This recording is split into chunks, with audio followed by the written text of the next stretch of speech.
Hello, hello, bonjour tout le monde. J'espère que vous allez bien. Je suis Dan Kibambe. Je suis pas seul. Je suis avec Christian Makassi. Bonsoir tout le monde.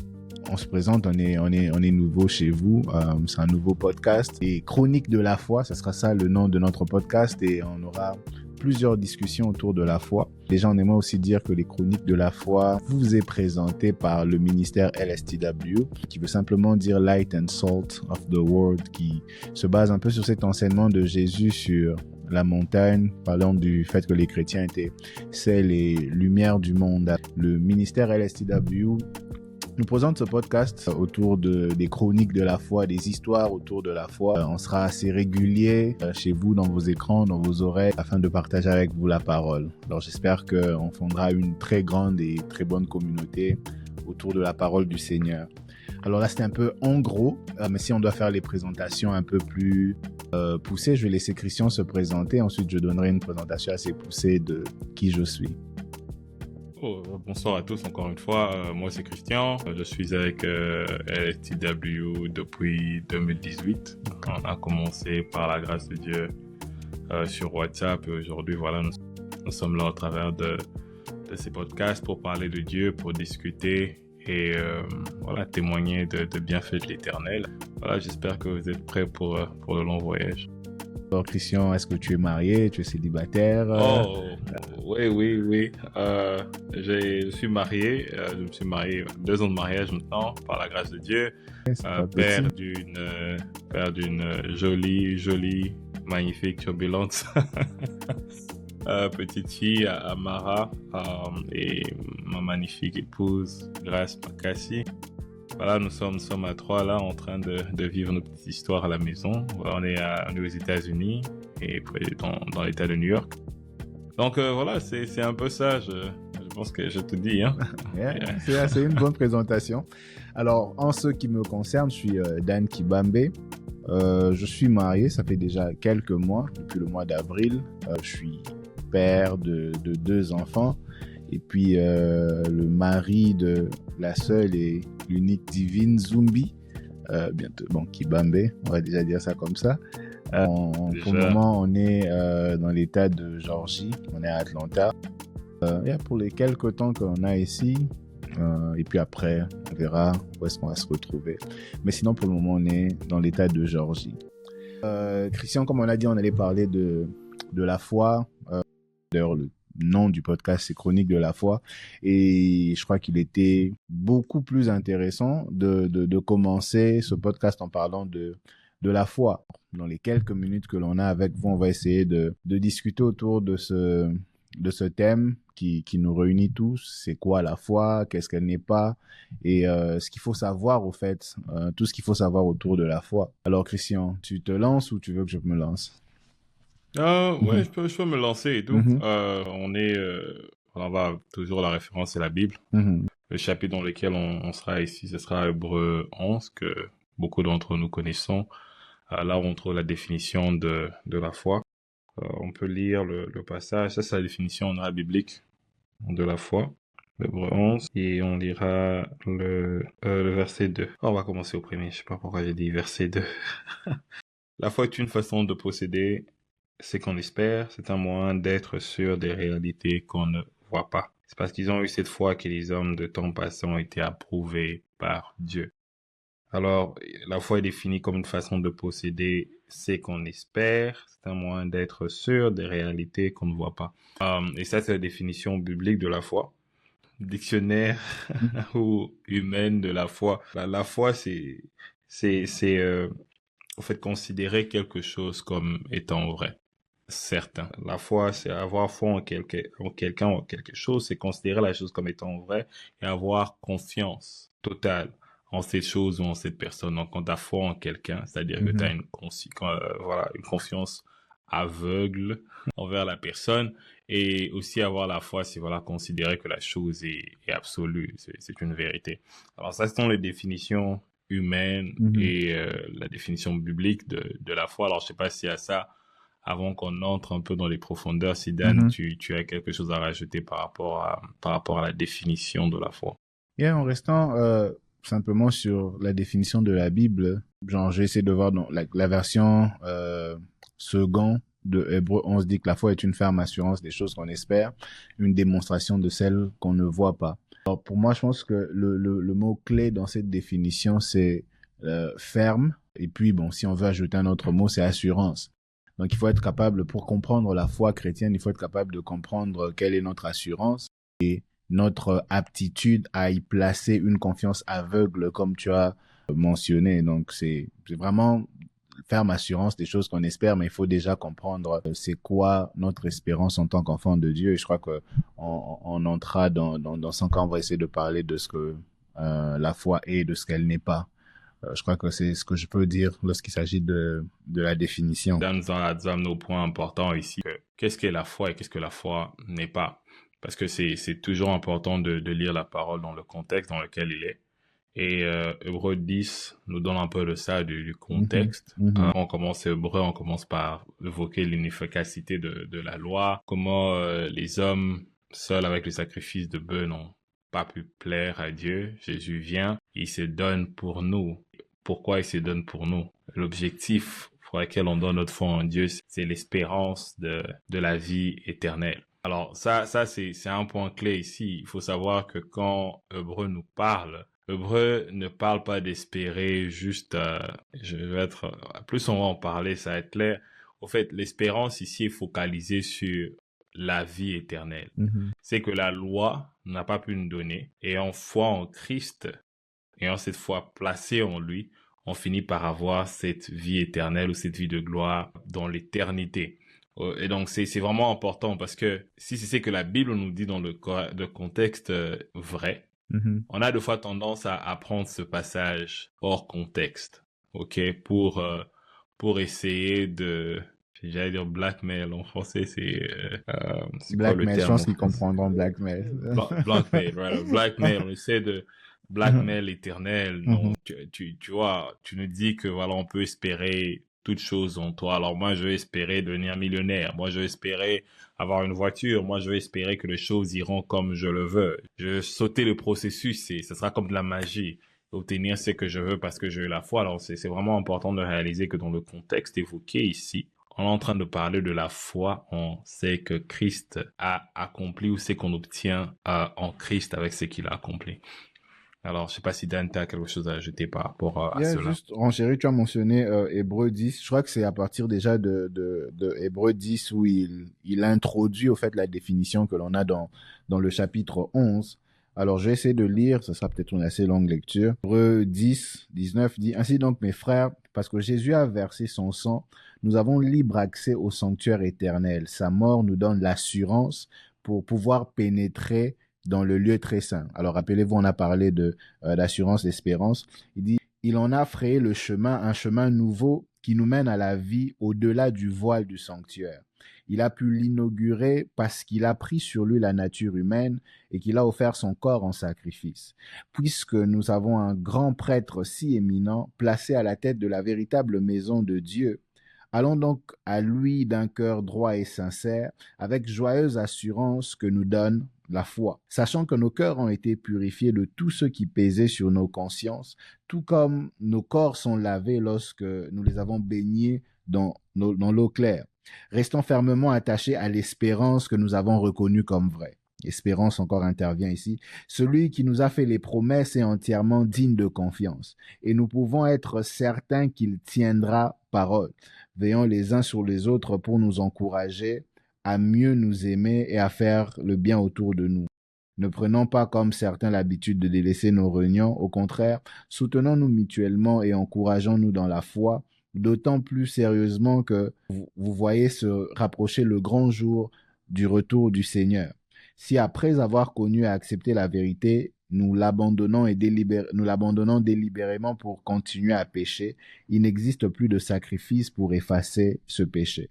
Notre seule perspective est alors l'attente terrifiante du jugement de Dieu et du feu ardent qui consumera tout ce qui se dresse contre lui. Rappelez-vous, celui qui désobéit volontairement à la loi de Moïse est impitoyablement mis à mort si 2 ou 3 témoins déposent contre lui. Si quelqu'un méprise le Fils de Dieu, s'il considère sans valeur le sang qu'il a scellé, l'alliance avec Dieu, le sang par lequel il a lavé de ses péchés, s'il offense le Saint-Esprit porteur de la grâce divine, ne pensez-vous pas qu'il mérite un châtiment plus sévère? Alors ici, déjà, on est en train de parler, il parle d'assurance, il parle d'espérance, espérance d'ailleurs qui se retrouve dans la définition de la foi qu'il donne. Alors je pense que pour comprendre la foi chrétienne, il est important de savoir quelle est l'espérance à laquelle nous devons placer cette ferme assurance. Et Paul parle de ça comme ceci, il dit, si c'est seulement pour cette terre que vous avez cru, vous êtes les plus malheureux des hommes. Alors déjà, lorsqu'on devait venir vers le Seigneur, on devait s'attacher à lui grâce aux différentes promesses que le Seigneur nous a faites. De parce que Paul est en train de dire la promesse la plus élevée, c'est celle de la vie éternelle. Il nous fait la promesse qu'il va d'abord nous préparer une place auprès du Père et qu'il reviendra nous prendre. Mais ensuite, il y a différentes promesses que le Seigneur nous fait au travers de sa parole. L'espérance de tout enfant de Dieu se place dans la fidélité de celui qui a fait la promesse de notre salut, premièrement, mais il y a, et la promesse, au fait, qui nous fait, ou toutes les promesses qu'il nous fait dans la parole. Mais le bémol qui doit être placé par rapport à la foi chrétienne, et je crois qu'on retrouve ça dans le verset 11, l'auteur du livre aux Hébreux parle de ceux qui ont salué les promesses de loin. Ils avaient les promesses de la part de Dieu, des promesses en ce qui concerne la vie ici sur terre, mais ils ont salué ces promesses de loin. Pourquoi? Parce qu'ils avaient les yeux fixés sur la promesse, comme je dis, la promesse la plus importante, celle de l'éternité. Donc, je crois qu'on est déjà entré dans ce que la foi est et dans ce qu'elle n'était pas. C'est vraiment de comprendre ou d'avoir cette ferme assurance dans la promesse ou les promesses que le Seigneur nous a faites, c'est-à-dire la promesse du salut premièrement, mais aussi les promesses individuelles qu'il fait à son Église ou qu'il nous fait personnellement. Et tout en plaçant le bémol de comprendre que même si les promesses qu'il nous a faites ici sur terre n'arrivaient pas à se réaliser, on doit garder à l'esprit que à cause de notre attachement au Seigneur, on est comme pèlerins ici sur terre. On est comme des pèlerins ici sur terre et la promesse la plus importante, c'est celle de la vie éternelle. Je crois que c'est un peu de cette façon-là que l'on doit essayer de comprendre la foi chrétienne. Yeah, je pense que c'est vraiment important. Je suis encore en train de le relire. Dan a évoqué 1 Corinthiens 15, 19. Nous sommes les plus malheureux si notre foi, c'est pour ce monde, c'est espérer aux choses de ce monde. Et je me demandais, je lisais cela et réfléchissais dessus. Je me demande si aujourd'hui le chrétien actuel n'est pas un homme malheureux, en fait. À cause de ça, le chrétien qui est cette personne déçue, qui est cette personne qui ne cesse de jeûner, de prier dans un certain sens pour obtenir les choses de ce monde et se retrouve à ne pas les obtenir et être malheureux au fait. Et ça malgré peut-être l'assurance de la vie éternelle déjà sur eux, parce que quelque part ils ont mis les promesses des choses sur terre au-dessus de la vie éternelle. On en parlait encore dans notre réunion du mercredi, combien certains d'entre nous sont venus vers Jésus. Au départ, je dirais pas pour les plus bonnes raisons, sans devoir comprendre de quoi il s'agissait. On est peut-être venu vers Jésus pour voir notre famille changer, les conditions de vie changer. Peut-être pour obtenir un réconfort, une certaine paix, qui sont des choses, oui, on obtient en Dieu. Mais le problème avec ça, c'est que quand on finit par ne pas rencontrer ces choses, on se retrouve à être cassé, malheureux, on finit même par douter. Notre foi finit par tomber. C'est comme ça que j'aime ce que tu dis, l'espérance, au fait, en quoi on est en train d'espérer quand on suit Christ. Que la première chose à laquelle on doit espérer quand on suit Christ, et c'est la vie éternelle avant toute chose. C'est ça la fondation, c'est ça la base. Et c'est comme ça que même dans ce même passage de Corinthiens 15, Paul ne dit pas, vous savez, si voilà, on n'obtenait pas ces choses sur terre, alors voilà, on n'irait pas, on ne prêcherait pas. Mais ce qu'il dit, c'est que si Jésus n'était pas ressuscité et qu'on n'avait pas cette assurance de la résurrection et de la vie éternelle, alors on n'irait pas prêcher. Ça servira à rien tout ce qu'on est en train de faire. Insistons encore sur le fait que ce qui compte plus que tout, c'est la vie éternelle, l'assurance de la vie éternelle. Le reste, c'est comme les Congolais disent l'itabishi. C'est la cerise sur le gâteau. c'est pas le gâteau, mais c'est la cerise sur le gâteau. Et je me dis encore pourquoi c'est important, parce que, et j'essaie de rendre ça pratique avec les chrétiens que nous sommes aujourd'hui, au fait. On n'aime pas les processus. Alors, on aime obtenir des choses rapidement. Alors qu'on sert à un Dieu qui est un Dieu de processus. Alors, on finit par deux fois espérer à ce que les choses aillent d'une certaine manière. Quand les choses ne vont pas, et deux fois même Dieu répond à nos prières, mais au travers d'un processus, et non pas comme on l'aurait voulu peut-être juste d'un coup. Et là encore, on perd la foi deux fois. Notre foi est affectée, on se met à douter durant les tempêtes. Et deux fois, on pense qu'être chrétien aussi, avoir foi veut dire qu'on mènera une vie facile, une vie sans tempête, une vie sans difficulté, challenge. Ça, c'est pas la foi. Exactement. La foi, c'est pas espérer en une vie sur terre sans difficulté, sans challenge. La foi, c'est espérer à la vie éternelle. C'est ça la foi. Le reste, c'est un plus. Et si Dieu te permet de passer au travers d'un processus, il le permet. Et s'il le fait avec d'autres, c'est le Dieu. Ça, c'est un autre topic, souveraineté de Dieu. Je sais pas pourquoi j'ai pensé à Pierre qui était, mais Seigneur, regarde Jean. Pourquoi moi je dois traverser ça, tu vois? Donc c'est ce que je pourrais ajouter. Et je pense que c'est, comme tu dis, tu as commencé en parlant de ça, je crois que beaucoup sont venus à Christ à base de viens à Jésus, ta vie va changer, viens à Christ, tu auras ceci, tu auras cela. Ce sont des choses que le Seigneur donne.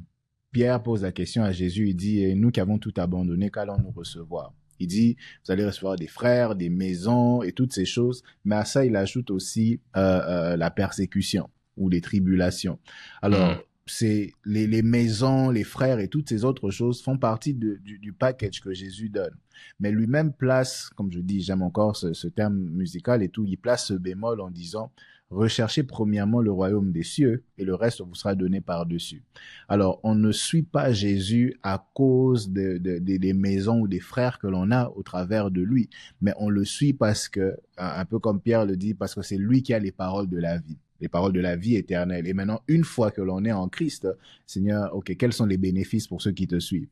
Parce que Pierre pose cette question après que un jeune homme se soit rendu compte de combien il était difficile d'abandonner toutes ses richesses pour suivre Jésus. Et Pierre se dit, ok, nous on a pris la bonne décision depuis des richesses et toutes ces autres choses. Mais est-ce qu'il y a des bénéfices à te suivre? Et c'est là que Jésus présente les bénéfices. Et dans les bénéfices, il présente même aussi les tribulations et persécutions. Alors, je crois que ce serait une mauvaise chose ou un mauvais service, c'est déjà un mauvais service que l'on est en train de rendre à plusieurs, que de présenter Jésus de par les bénéfices qu'il offre à ceux qui le suivent. Alors Exactement. Que la raison première pour laquelle on devait suivre Jésus, ça devait être le royaume de Dieu, ou le royaume des cieux et la justice, comme le Seigneur, comme Jésus lui-même est en train de dire. Et une fois que l'on a le royaume, comme tu dis, la cerise sur le gâteau, c'est toutes ces autres choses qui viennent. Et comme je dis, j'aime vraiment l'équilibre de l'auteur du livre aux Hébreux. Il parle, il présente la foi, et ensuite il présente un peu les patriarches de la foi ou les héros de la foi. Et j'aime ce qu'il dit dans le verset 13, Hébreux 11, 13, il dit « Tous ces patriarches sont morts en croyant à l'accomplissement des promesses qui n'avaient pas vu se réaliser de leur vivant. Ils les ont seulement entrevus et salués de loin, reconnaissant qu'ils étaient eux-mêmes étrangers et voyageurs sur ces terres. Des gens qui parlent ainsi font comprendre par là qu'ils sont en quête d'une patrie. En effet, s'ils avaient eu la nostalgie du pays dont ils venaient, qu'est-ce qui les empêchait d'y retourner? Non, en fait, c'est une meilleure patrie qu'ils désiraient, c'est-à-dire la patrie céleste. Aussi Dieu ne juge-t-il pas indigne de lui de se faire appeler leur Dieu, le Dieu d'Abraham, d'Isaac et de Jacob? Il leur a préparé une cité dans les cieux. Alors, on est en train de voir ici, rappelez-vous, on a parlé de la ferme assurance, des choses que l'on espérait. Alors, l'espérance, ici, on avait dit que c'était la vie éternelle, mais aussi toutes les autres promesses que le Seigneur nous avait faites. Et cette ferme assurance devait être basée sur le fait que celui qui a fait la promesse est fidèle et juste pour les accomplir. Mais dans le cas où les promesses ici sur terre ne s'accomplissaient pas, ça ne devrait pas nous décourager dans notre marche avec le Seigneur. Savoir, il faudra avoir la même vision ou la même passion de suivre le Christ que les patriarches ont eu, parce que ils avaient en vision une patrie céleste qui allait au-delà de celle sur la terre, où ils avaient d'autres promesses qu'ils devaient recevoir du Seigneur. Et la Bible montre ici que Dieu n'a même pas honte de se faire appeler leur Dieu. Il dit, oh, tu as fait des promesses à certaines personnes que tu n'as pas réalisées, qu'ils ont juste salué de loin, mais pourquoi tu n'as pas honte? Parce que toi-même, tu dis que tu es fidèle et juste pour accomplir la promesse. Mais dis, ok, la plus grande promesse pour laquelle ces gens m'ont suivi, c'était pas pour des choses ici sur terre, c'était pour la patrie céleste qu'ils avaient entrevue de loin. Alors, je pense que c'est vraiment cet équilibre de la foi qui doit revenir. Quand on parle de la foi chrétienne, c'est ça que l'on devrait passer devant. Et ne pas et Dieu n'est pas moins Dieu s'il n'accomplit pas les promesses ici sur terre. Parce que je crois que ça nous emmène au fait dans ce prochain point où quelqu'un pourrait dire non, mais j'avais la foi, j'avais la ferme assurance des promesses que le Seigneur avait faites, mais je n'ai pas vu s'accomplir. Non, la Bible dit que c'est par ces meurtrissures que nous sommes guéris. Et moi, j'avais la foi, j'ai prié pour tel ou tel autre membre de famille. Cette personne n'a pas été guérie et aujourd'hui, la personne est partie. Alors, est-ce que Dieu est moins Dieu parce que il n'a pas accompli cette promesse-là, ou est-ce que notre foi n'était pas assez ferme pour recevoir ce que le Seigneur avait prévu? Loin de tout ça. Alors, bon, je te laisserai d'abord répondre. Peut-être que tu as une expérience que tu aimerais donner par rapport à ça. Est-ce qu'il y a eu un moment où tu as prié, où tu attendais quelque chose de la part du Seigneur et tu n'as pas eu cette chose? Alors, mais qu'est-ce qui a fait que tu puisses rester dans la foi? Parce que tu es là à parler de la foi aujourd'hui. Oui, définitivement, il y a eu plusieurs expériences comme ça. La première chose que j'aimerais même dire, et ça c'est spoiler, au verset 13 qu'on a lu, si on fait attention, on dit c'est dans la foi.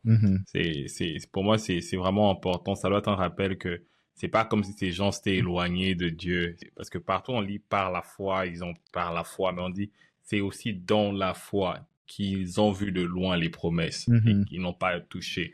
Donc ces gens-là étaient dans la foi, dans l'assurance, dans la confiance en Dieu, prenant Dieu comme vérité, et ils n'ont pas obtenu cela. Et c'est important à savoir pour être équilibré, parce que je pense qu'on est une génération où on a l'impression que quand la promesse de Dieu ne se réalise pas, on est facile à se blâmer, ou les gens autour de nous, à se faire culpabiliser.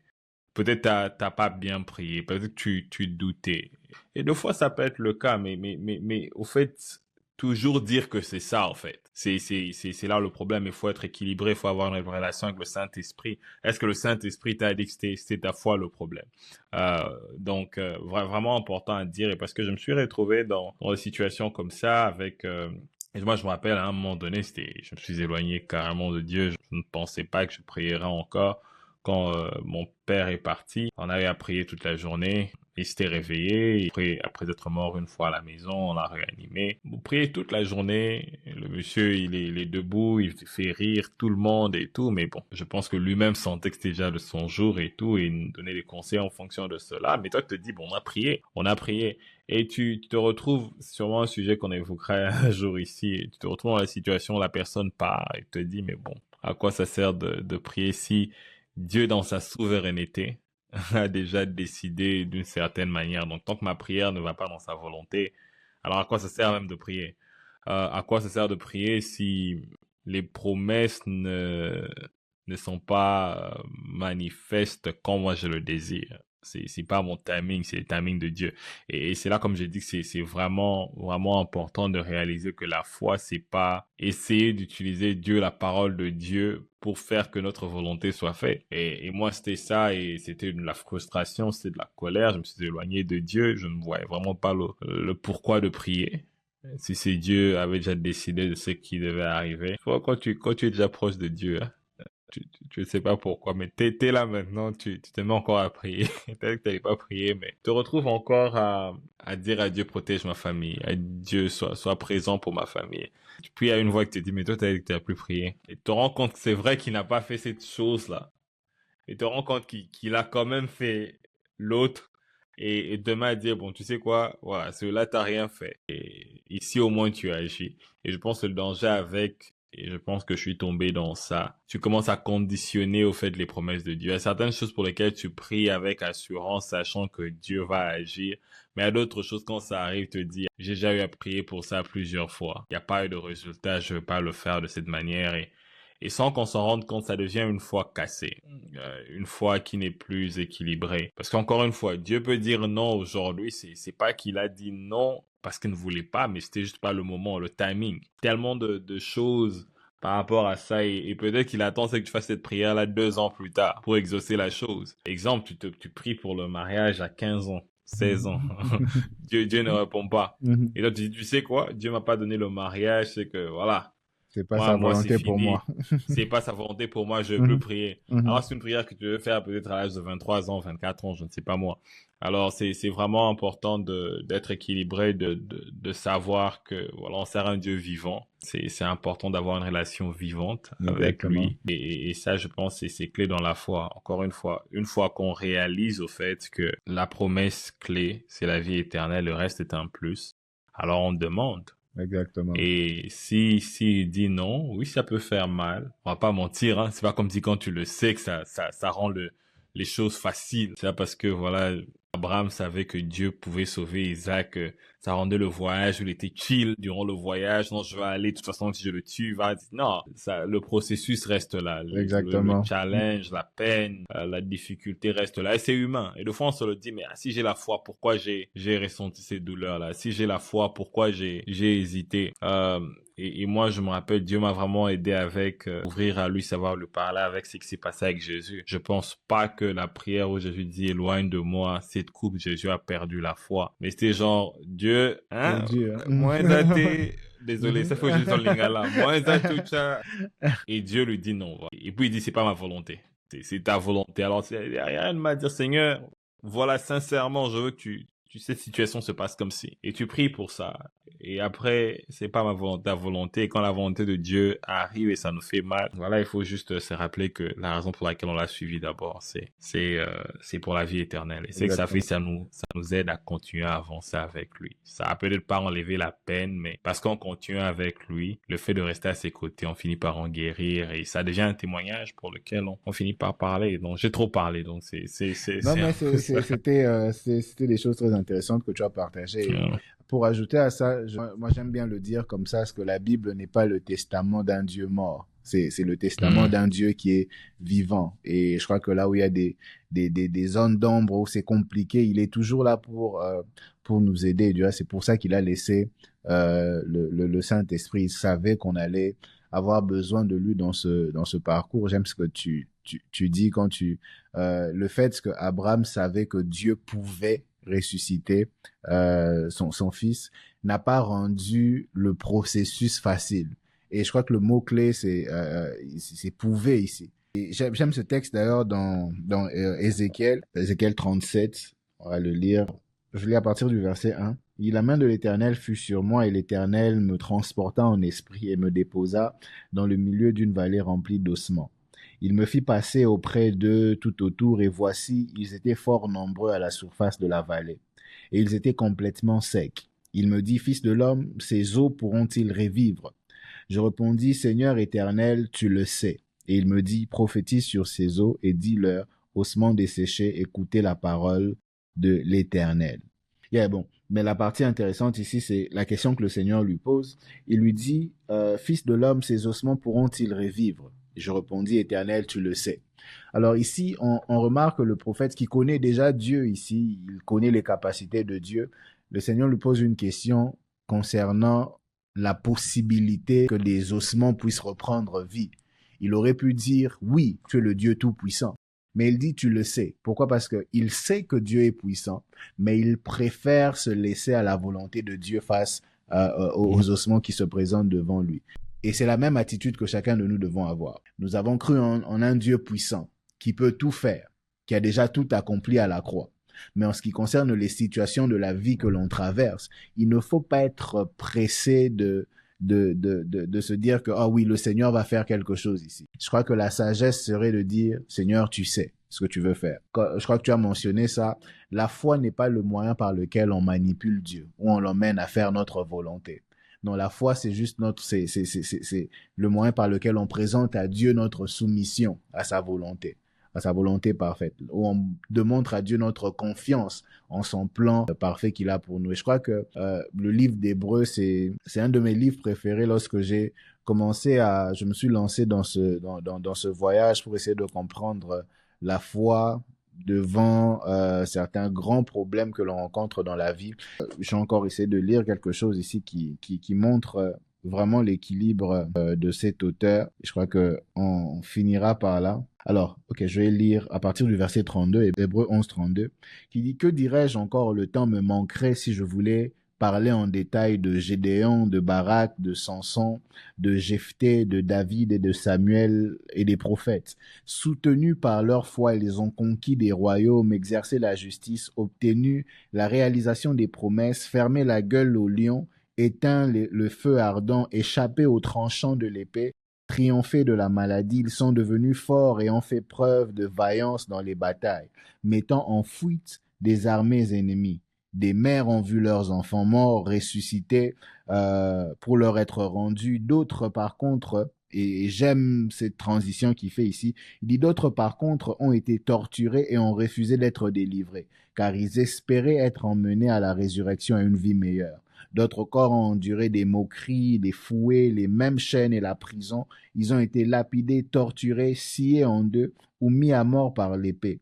Certains ont dû mener une vie errante, allant çà et là, couverts de peaux de moutons et de chèvres, dénués de tout, persécutés et maltraités par un monde indigne d'eux. Ils ont erré dans les déserts ou les montagnes, se réfugiant dans les cavernes, les antres de la terre.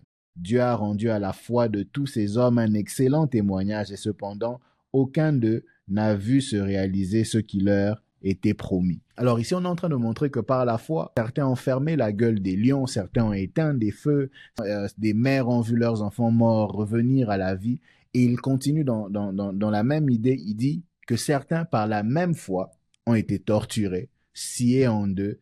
Ce n'est pas une foi différente. Ce n'est pas que celui qui a vu son mort revenir à la vie avait une plus grande foi que celui qui s'est vu être scié en deux. Non, c'est la même foi que Dieu a honorée. La Bible parle ici du fait que Dieu a honoré la foi de toutes ces personnes. C'est la même foi. Et je crois que c'est ceux qui emmènent ces deux groupes à garder le cap. Ce n'est pas la puissance de Dieu, mais c'est le fait que c'est l'espérance qu'ils ont placée dans la cité qui est à venir. Il y a un enseignement que je suis en train de préparer sur ça, sur Shadrach, Meshach, Abednego et Antipas.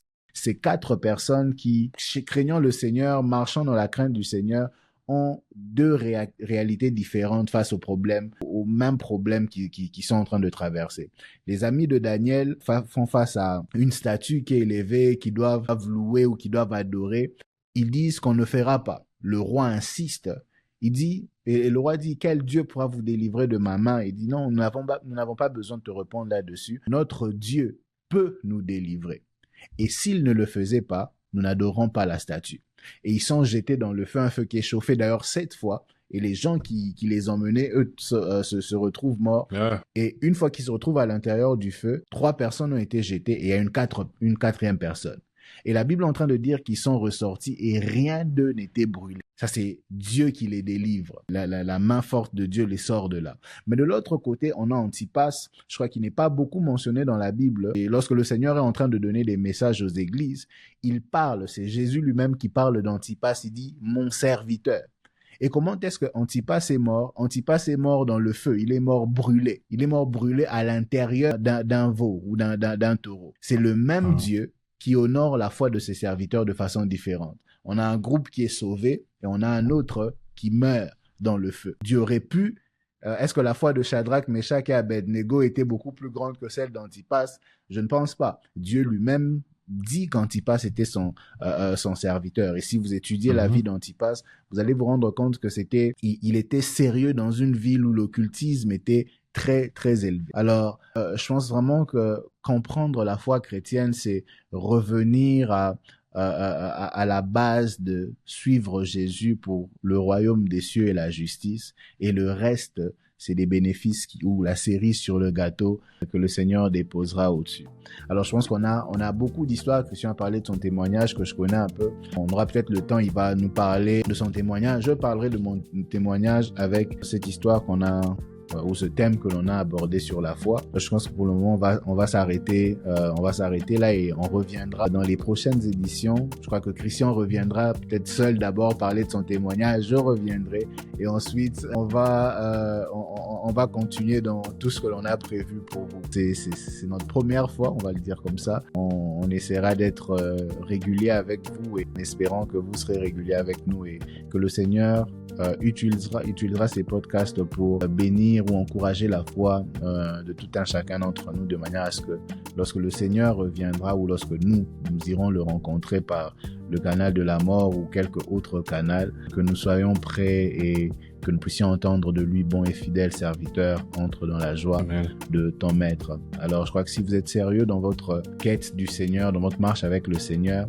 n'hésitez pas de vous abonner et de faire de ce podcast quelque chose de régulier pour vous, pour être encouragé dans votre foi. Sinon, que le Seigneur vous bénisse et on se retrouve la prochaine fois. À la prochaine fois. Bye.